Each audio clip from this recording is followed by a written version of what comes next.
Hello Africa, you're welcome once again to AgroLink on AAU TV, where we are continuing with our discussion on promoting sustainable agriculture within the higher education space from the perspective of the University of Cape Coast, particularly the Crop Science Department. My name is Nana Ismail Basam. We'll go for a short break, and when we come back, we shall start this interesting discussion. Do stay with us. Hello Africa, you're welcome to AgroLink on AAU TV. AgroLink is a program that aims at showcasing and highlighting agricultural activities on the continent.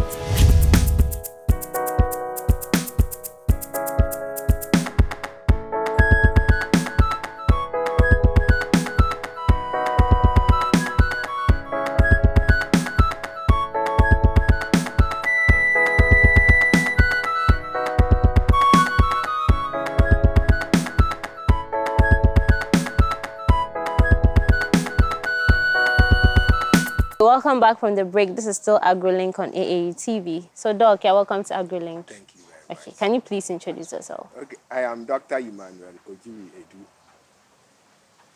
root and tuber agronomist and a lecturer at the Crop Science Department, University of Cape Coast. Okay, all right. So, based on your field and background, what do you think sustainable agriculture means to you? To me, sustainable agriculture means putting in the best practices that can always ensure that there is enough food for the growing population without destroying the environment. That's what I understand by Sustainable agriculture. Yes. Okay, all right.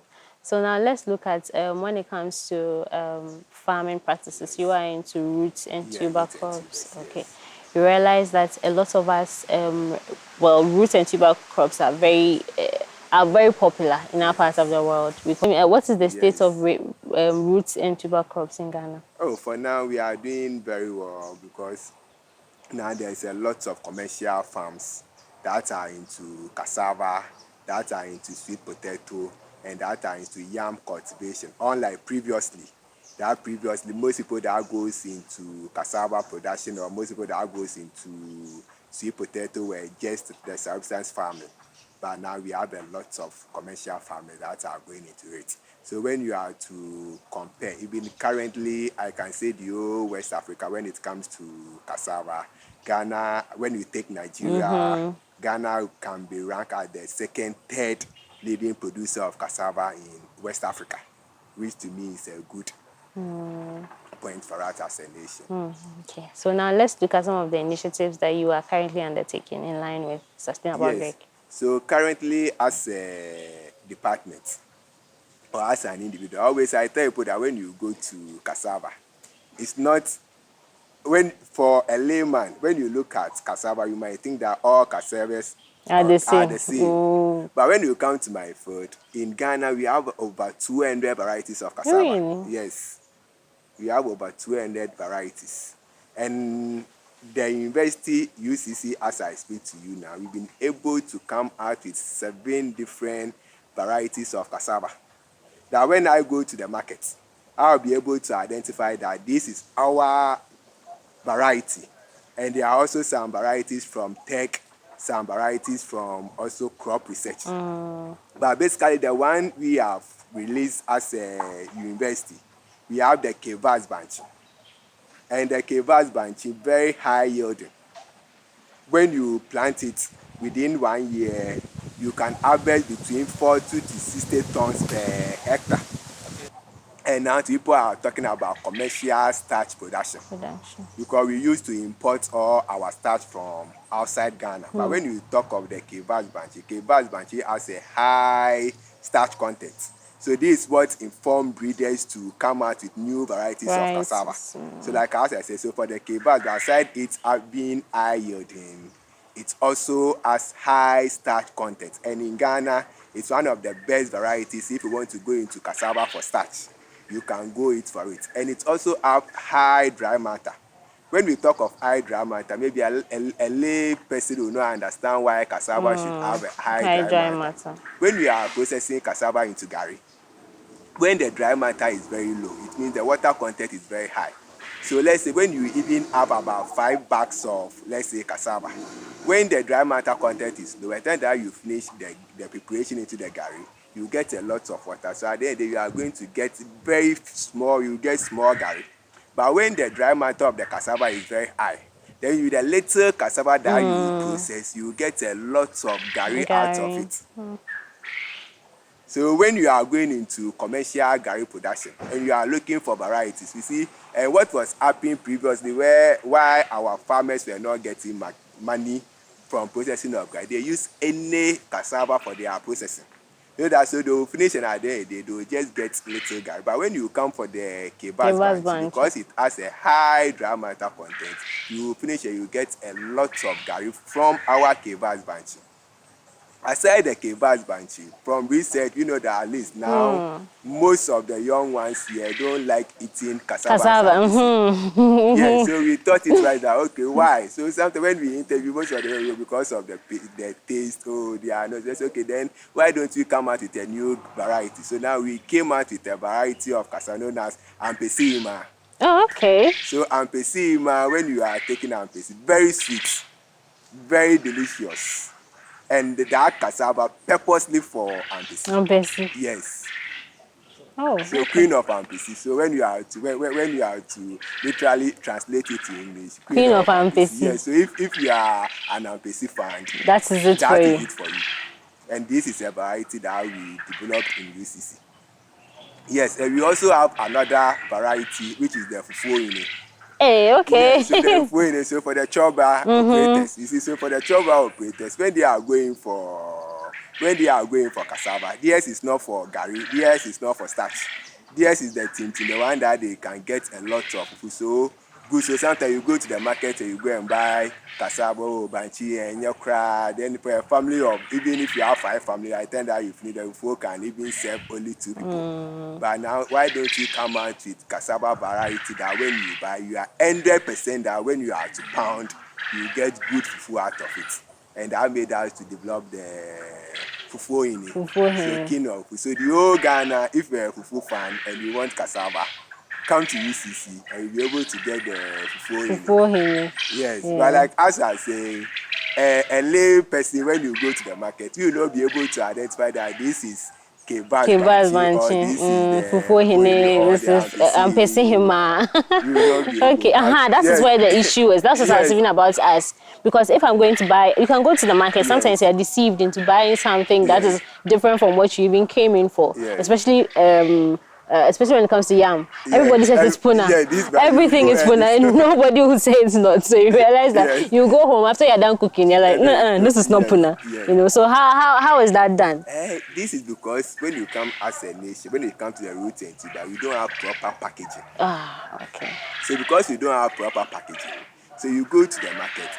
So because we don't package, we are not able to label.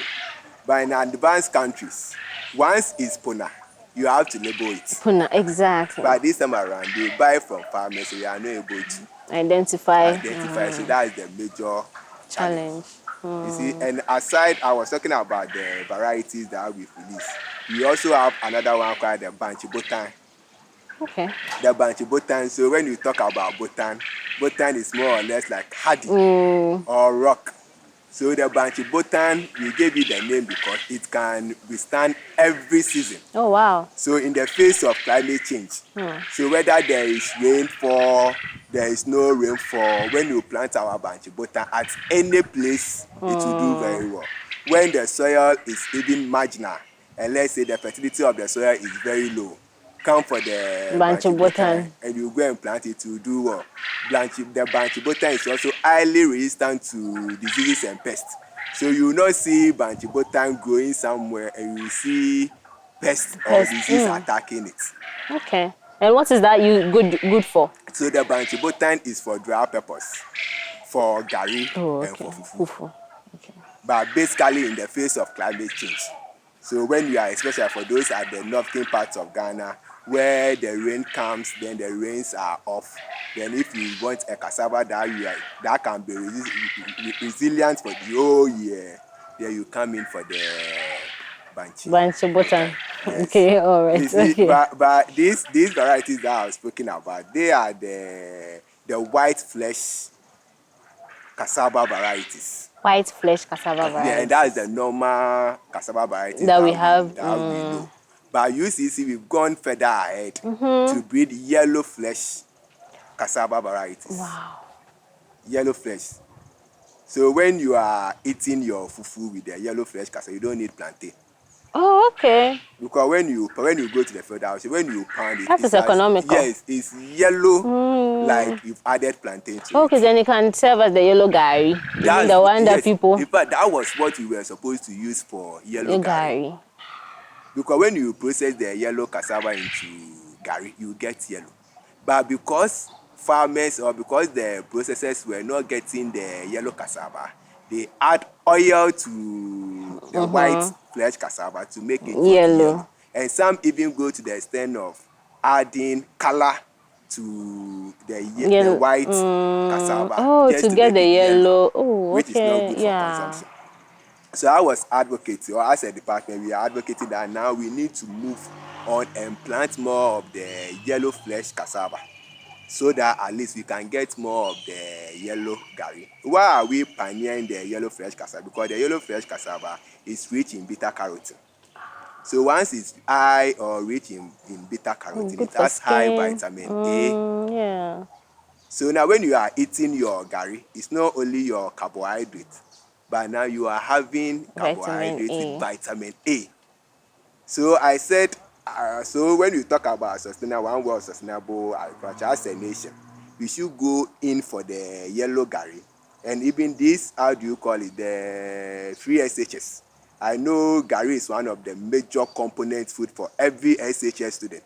So that now instead of giving our students just Regular gari. regular gari, now we will give them the yellow yellow flesh gari. gari. Then when they are eating it, they are not only eating carbohydrates, But they are getting now vitamins vitamin as A, well. which is good for the eye. So Because now one of that's the what. reasons a lot of people don't consume gari, Yes. they say it affects your eye. Yeah, but that Your one, eye. Even that we don't know technically, it has not They always say it affects your eye. So, but if this version is around, Yes, then I yes. think a lot of SHS and even homes Yes. should Go venture. in for. Yeah, Because it's very good. And I've come across 2 or 3 research that even said the yellow fresh cassava prevent miscarriages. really. Yes, at the onset when you eat the yellow fresh cassava. It's Yes, healthy. it's very healthy. Okay. And that one variety from the yellow fresh cassava, we call it tetebanchi. Tetebanchi. Yeah, tetebanchi. What is that one That good for? one, tetebanchi, like I say, the yellow fresh cassava. And most of the yellow fresh cassava are good for gari and they're also good for fufu. But that one, we named it after one of our breeders. Oh, Our renowned okay. breeders Oh, who are that's now nice. retired. So to honor him, and so Oh. okay, this yellow fresh cassava, You let's name name it it after Tetebanchi. tetebanchi. Oh, So that's that- nice. Okay, I'm really enjoying the discussion, but I'll go for a break. Okay. We'll go for a short break, and when we come back, we shall continue with the other initiative that Doc is currently undertaking. Hello, Africa. You're welcome to AgroLink on AAU TV.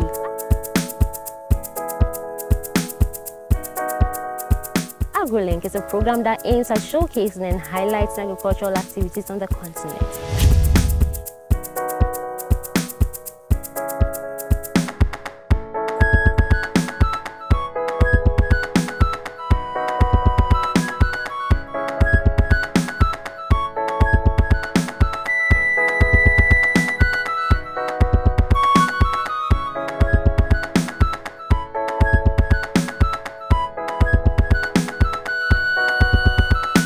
You're welcome back from the break. Okay, Doc, so now let's look at the other initiative you are currently undertaking. Yes, okay. Aside the cassava. Aside the, but so that, like as I said, my main area is the roots and tubers. Sure. So currently, we are doing work on sweet potato. So the sweet potato, I don't know if you've heard of the Orange flesh sweet potato. Yes. Yeah, that Yes, I have. Yes, and that one is also good for because that one also contains a lot of vitamin A because of the beta carotene. So currently we are doing a lot of work on fertilizer management in sweet potato. So mostly what happens is we have 2 group of farmers. There are some farmers when they are growing their sweet potato, they don't add fertilizer to it. Okay, organic. Not even organic, because let's say the money is not there So they for, just they grow. just grow Okay, it. okay. So are they when they finished, the returns is very Very low. low. And we have those who also go to the extreme, who also uses the NPK, which is the inorganic fertilizer. Fertilizer. But a few that goes in for the organic farming, they use the organic manure, Manure. like the Okay. cow dung and the poultry dung. But in sustainable agriculture right now, what we are looking at, experiment that we are looking at, which combination is best for the production of sweet potato. So let's say instead of now going to use solely the inorganic NPK or using the organic, because now the NPK is expensive, can I blend the two? So that now you have an experiment where maybe let's say 50-50. So you use 50% inorganic, 50% Since organic. organic. Or you use 60% organic, 40% Inorganic. inorganic in reverse form. So basically, that's also another work we are doing.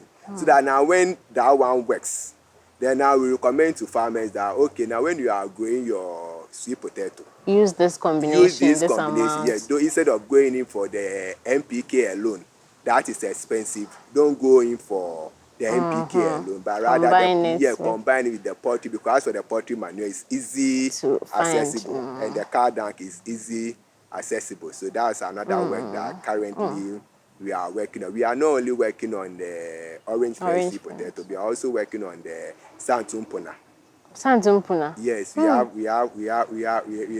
a variety of sweet Oh, potato. Yes, okay. that one was released by Crop Research. Oh, wow. Yes, and it's also very nice. But that one is yellow flesh. Fresh. Yeah, yellow flesh. Yes, Santumpuna. yes, santumpuna. This is your first time hearing it. Oh, it's very nice. Yes, so Yeah, it basically, sounds nice. oh, Santum. the taste is also so basically currently on sweet potato. That's what we are doing. We are also working on soil amendment, where we are using biochar to grow sweet potato. So Potato. instead of the NPK and organic, now we are adding biochar Biochar. also to it. So now we are looking at diverse combination that will give us the optimum Optimum. yield, so Yeah. that we can advocate it to farmers. Oh, you're doing a Yes, lot. You're yes. doing a Oh, lot. for now, Especially with the rate at which we consume roots and yes, then tuber crops in this country. yes, That's amazing. Okay. yes. But So, the problem with the root and tuber that we have to look at the rate of deterioration. exactly. Yam. You leave You yam and leave within yam some and few within some days you few can't days. even, Yes. yes. And that's what the farmers are going through. Because when the farmers harvest, And they don't have markets. they don't Yeah. have markets. So you go to most of the villages The and you yam see is potato, bought. all of them is gone. Yam, all of them is destroyed. Cassava, all of them is gone. That's why they should go for button. Yeah, Panche but button. butter. Panche button, yes. Yes, yes, so that at Eh, least that one it will can be stay for, yeah, for to quite stay a for number of quite okay, a that's longer. good. So Yes, you're doing a lot. You have a lot of yes. varieties. I'm sure you're even developing resistant varieties Yes, as well. yes. Currently, as I speak to you now, we are working on 4 different genotypes of yellow flesh cassava. Oh wow. So they are on the field. So in the next, by January, February, we will release them as Varieties varieties. ready. Yeah, varieties. So Yeah. maybe we can name one after you. Yes, you should. You should. Nana Nana Banchi. Banchi. Yes. Maybe after Okay. you see my Oh, definitely, department, definitely. the next Nana yellow flesh Banchi, cassava that yes. will come. The one Nana that Banchi. has, let's say, the most beautiful characteristics. Yes, Nana Then we Banchi. name it that. Okay. So now, are these products easily Yes. accessible to the market? Yes. For now, one of our variety, the Kebaz Banchi, when you talk of the whole Ghana, last time we did a survey, and that's the number one cassava variety Oh that wow. most farmers are growing, Wow. the Kebaz Banchi. Banchi. Oh, so they come for the They sticks come for from. the sticks from Okay. here. You see, one challenge with this vegetative plant, what happens is when you come for it and you go, you get a lot of planting material. So you also give it Give it to to the next the person, next then the person. You next also give person, it to then the the next next person. You person. also give it to the next. So it's like they don't come. So it's like most people are even growing The kebabs banchi without kebabs involved. without even they even knowing that. That they are growing You kebabs see, banchi. I went to Oh, I went okay. to one village, and you know the people there are growing kebab bunch. And do you know, surprisingly, they're giving it a different name. Oh. And do you know the name that they give? So when I asked them the story, you say I told our Kebas Banchiwa is very high High yielding. yielding. And they said there was one, Eno Banchiwa. So they said there was one woman who died in the community, and the doctor apparently didn't have any money. So the doctor was moving around and went to see the cassava. He came to plant the cassava, and he gave him a lot of yield. So they are attributing the cassava to the doctor. No, the mother's goes who showed him where who showed that particular cassava. So they blame our Kebas over the late mother.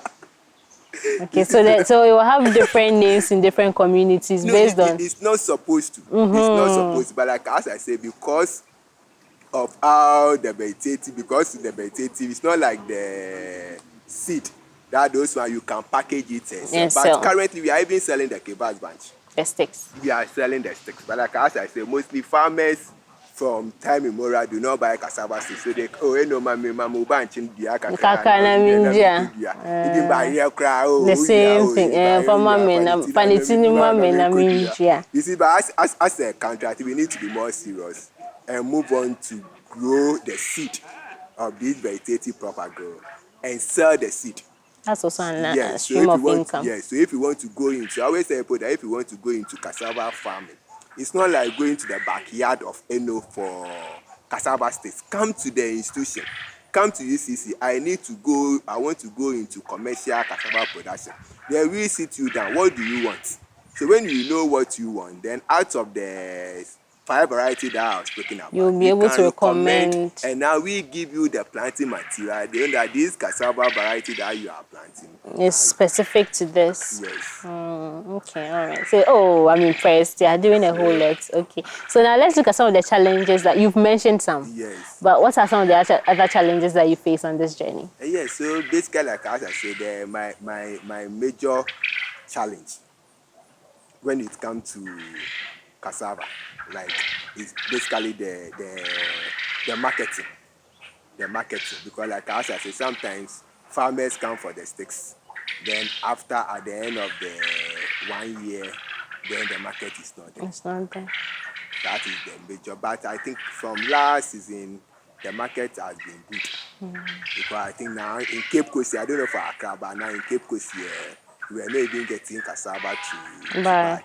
So I think that is the one major challenge. And also the rate of deterioration, especially the planting material. So what happens with the planting material? Once you harvest your cassava and you don't plant it, what happens is within 3-6 months, they all die off. Okay. So I quite remember my last 2 years, I was having over 20 acres of cassava. And I needed people to come for the sticks. I will not get it. I harvested all the cassava and I processed the cassava into gari. Then the next season, people now started calling me for planting material.